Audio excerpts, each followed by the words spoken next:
Hello, Internet, and welcome to my live reaction for School Live Chapter 74. When we last left our heroes, a bunch of shit happened, but none of it really matters anymore because Kay bit Miki and left her to die with the RPA standing over her, as we left off, because holy shit, last chapter was intense. Let's jump right on into the chapter itself, because that's what everyone cares about right now. We have a cover color, a two-page spread of all the girls in a locker room, whatever. All right, so we open on outside the school. The rain is falling everywhere, an unsettling rain, and we see the rain is falling on the zombies outside, and they are approaching the front door. That's very not good. And we see Kay, who's been bit in the neck. Her neck is all bloodied up. Not Kay, Miki. Kay is standing over her. I think it's still standing over her. Or fallen over her, I guess, because the RPA guys are here now. And I'm assuming they've killed Kay. I'm assuming that's what's going on here. And the Randall guy says something to her, we can't make it out. Who? And they're still talking. So Miki is still technically alive. Not by a whole lot. Oh, right. And then we cut back to the rest of the group. Kurami's sleeping face as Yuki looks at her and reaches a hand up to touch her. Yuki-chan, and she gasps. And Yuri grabs her from behind. It's all right. And Yuki looks at her. It'll be okay. Any minute now, she'll be back with the medicine. Yeah, you're right. It's Mikun. It'll be fine. Oh, you're not doing this to me, Kaiho. Yes. So for now, and they hear a bang. They just shot Miki, didn't they? And they look out, and Yuri tells Yuki to be quiet. And Yuki goes to listen out the door, and Yuri asks, what is it? There are a lot of them. So going to help is... And Yuri looks down, crestfallen. Oh. I don't hear any screaming. And Yuri looks a little more uplifted by that. What do we do? What do we do? And Yuri comforts her. We stay calm and wait. And they hear a knock, knock, knock, knock, knock on the door. Yuri grabs Yuki, pulls her away. Stay back! More knocking. Wait, it's Mikun! And Yuri kind of waits for a moment and lets her go, which is not a good move right now, but they don't know that. And Miki shows up and collapses. Mikun! Oh boy, there is no way this is a good turn of events. Either Randall's following her, or she's about to be a zombie. I don't know. She has something. I don't remember if she left with that bottle or if that's the medicine. But yeah, they see that she's not in a good state. Her collar is bit off. Everyone looks in abject horror. But there is the bottle there. I think that's what Yuki's looking at. So the bottle, I think, is the medicine. Because Yuri drinks a little bit of it and does some mouth-to-mouth to Miki. And Miki lets out a sound and gulps it down, which gets out a little smile from Yuri. Here, she hands the bottle to Yuki. Okay. And then Yuki does the same to Kurami. Kurami also swallows it, which is a good sign. Probably the best sign we've had since the last chapter. Oh! And then time keeps ticking by. So I'm not sure what happened with Randall there. But Yuki and Yuri are watching over the two bodies.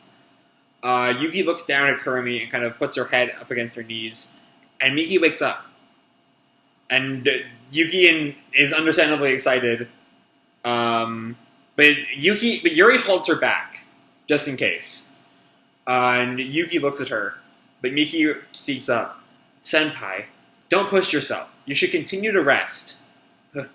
Please. Alright. They let her stand up. She is clearly not doing too hot right now. We see her mouth is dried up. We flash back to the Randall guys. They're calling their comrades over. They're pointing their gun at something, and we hear the bangs go off. Clearly they're not pointing it at Miki. And I'm not sure what happens. Because The Randall guys now fall over dead, it looks like. We see puddles of blood under the Randall guys. But Miki kind of pushes Kay off of her, and she looks at one of the Randall guys and asks him, "Are you okay?" And he talks to her, "What was that?" More slowly. And she finally makes out, "Nuclear missile, 2 days." Which we knew from 2 chapters ago, but still, that's still not a good sign. Nuclear. We have to hurry. Nuclear? It'll be a missile. He said 2 days. And Yuri is having a very appropriate reaction to the news that she's going to get nuked in 2 days. Yeah. But she passes out with the exertion of telling them that. And Yuki is just staring wide-eyed, doesn't even know what to do about that. And Yuri just curls up in a ball as she watches the two of them sleep. And Yuki turns to her and asks, "Are you okay?" And Yuri picks her head up and turns to Yuki. "Yeah, I'm sorry." And Yuki kind of scooches over. The one who said we should come here was me. Maybe it really would have been better to allow Randall to capture us." "It's fine. That's not what I mean. It didn't work out in the end, but I don't regret it. I mean, I'm fine with this." And Yuri looks at her.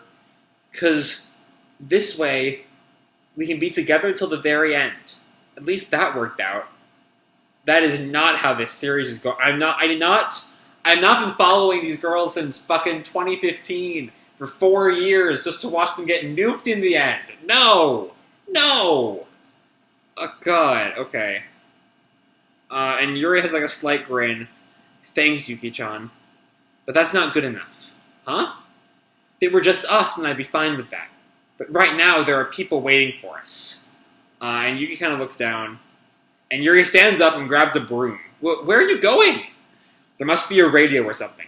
I'll talk to someone at Randall and get them to cancel the missile." And Yuki grabs her sleeve. "No. I don't want you to go." But Yuri hugs her. "Yuki-chan, you're the one who showed me." "Huh?" "You know, it was so hard after that day. It was painful. I wanted to give up. Every day I thought, just quit already. But you were always there to save me. You showed me so many fun things." "That's not right." And Yuki pulls away, tears in her eyes. "That's not true. All I did was push all the hard stuff onto you and run away." And Yuki puts her finger up to her lip. Yuri puts her finger up to Yuki's lips. And pulls her close again. "That's why I'm thanking you. Ri-san, I'll come back as fast as I can." She shuts the door behind her. Never a good sign. And Yuki just collapses. And Yuri goes outside. She sees the zombies approaching her. And her alone, standing against the zombies with just a broom. Continue next issue, but not really. They're taking another break. Scribble translations on next page. Another break? Kaiho! Stop doing this to me! The scribble translations are for what the Rhino guys were saying.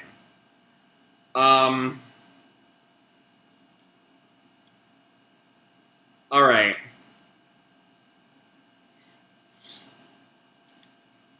Okay. Y'all. First of all, stop going on breaks when you have at most 2 chapters left. There are at most 2 chapters in this entire series. Just end it. Let me know how it ends. That's all I want. I don't want to have to wait until late August or early September, okay? That means that the series won't end until, like, early October. And, like, sure, I'm glad for the series to go on a little while longer, but I'd rather go on a little while longer because of more chapters, not just not giving us the ending. Still, the chapter was great. It was kind of a damper on last week's cliffhanger to find out that no, Miki was actually not all right, but you know, she's managing. But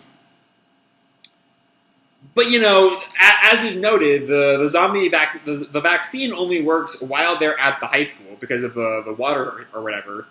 and they have to leave the high school to avoid the missile that's about to blow up the water filtration system, or the bacteria in the water that will keep them safe.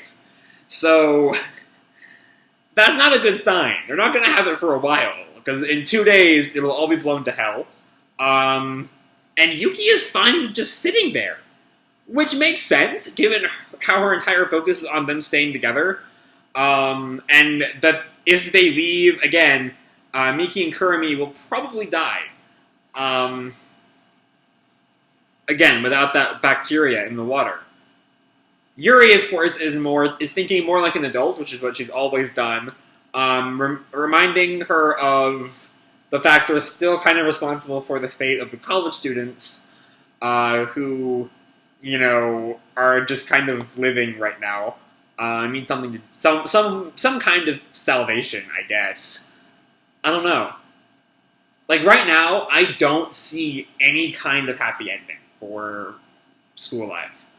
The only ending I can see is either they escape and go back to Saint Sidore, but Kurumi and Miki die, or they all stay and get nuked and die together, and we all have a good cry session at the end. Those are really the only endings left to this series at the moment. And it's hard. But this was still a fantastic chapter. Like, I've had my issues with a lot of the post-Isidori content kind of being more than a little rambly, a little more meandering than this series should be. But for this ending, it is hyper-focused. It is kicking ass every chapter. It's so good right now. School Life is fantastic right now. And I'm glad it gets its mojo back for the end, because this is a series that absolutely deserves to have its mojo back.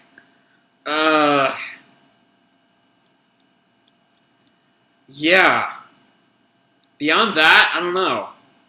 School Life is an amazing series, and I'm glad we're going to be writing out the ending together. Again, still 2 months until we get the next chapter, but we're going to make it through.